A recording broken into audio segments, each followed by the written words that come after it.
fixed Luz with an expression of perfect boredom and held out her hand. "Health card, please." She entered some information into her computer, didn't look up.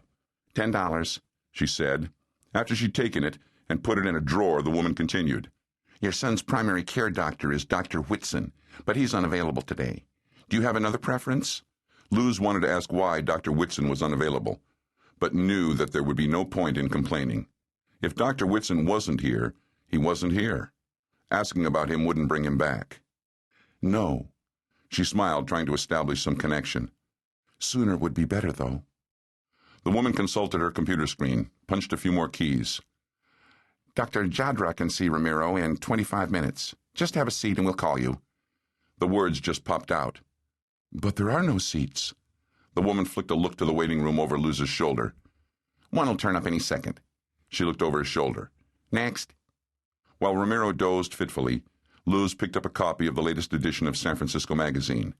There were many of them in the room, all with the same cover photo of a strong Anglo businessman's face. Luz read English well and soon realized the reason for the multiple copies.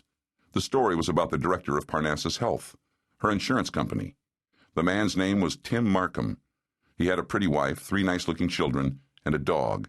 He lived in a big house in Seacliff, and in all the pictures they took, he was smiling. Luz cast a glance around the waiting room. No one was smiling here. She stared at the face for another minute, then looked down at her sick boy, then up at the wall clock. She went back to Mr. Markham's smiling face, then read some more. Things were good in his life. His company was experiencing some growing pains, yes, but Markham was on top of them.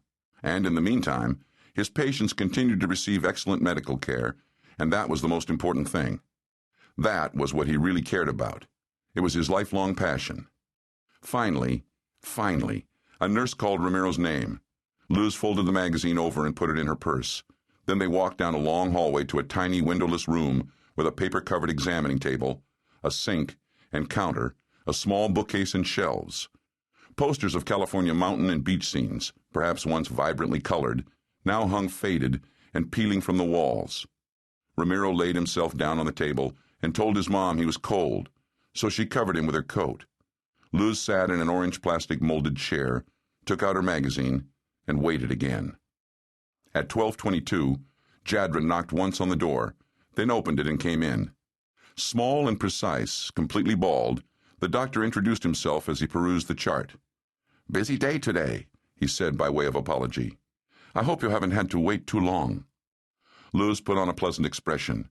"Not too bad. We're a little short-handed today. 20 doctors and something like 8 have this virus going around." He shook his head wearily. "And you're Ramiro." "See." Her boy had opened his eyes again and gotten himself upright. "How are you feeling?" "Not so good. My throat." Jadra pulled a wooden stick from a container on the counter. "Well, let's take a look at it. Can you stick out your tongue as far as you can and say, 'Ah'?" That examination took about 10 seconds. When it was over, Jadra placed a hand on the boy's neck and prodded around gently. "Does that hurt? How about that?" "Just when I swallow." 5 minutes later, Luz and Ramiro were back outside. They'd been at the clinic for over 2 hours. It had cost Luz $10, more than she made in an hour, plus a full day's wages. Dr. Jadra had examined Ramiro for less than 1 minute and had diagnosed his sore throat as a virus. He should take children's Tylenol and an over-the-counter throat medication. He explained that the way viruses work, symptoms go away by themselves within about 14 days or 2 weeks, whichever came first. A joke, Luz supposed, though it didn't make her laugh. 2 days later, Ramiro was worse, but Luz had to go to work. Last time they'd warned her about her absences. There were a lot of others who would be happy to take her job if she didn't want to work at the hotel anymore. So she had to take Ramiro into urgent care at night, after she got off. On the bus, she gathered him in next to her, wrapped her own coat over his shivering little body.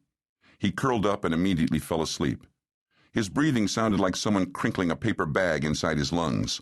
His cough was the bark of a seal. This night, the clinic was less crowded. Luz paid her $10, and within a half hour, full dark outside now, she heard Ramiro's name called.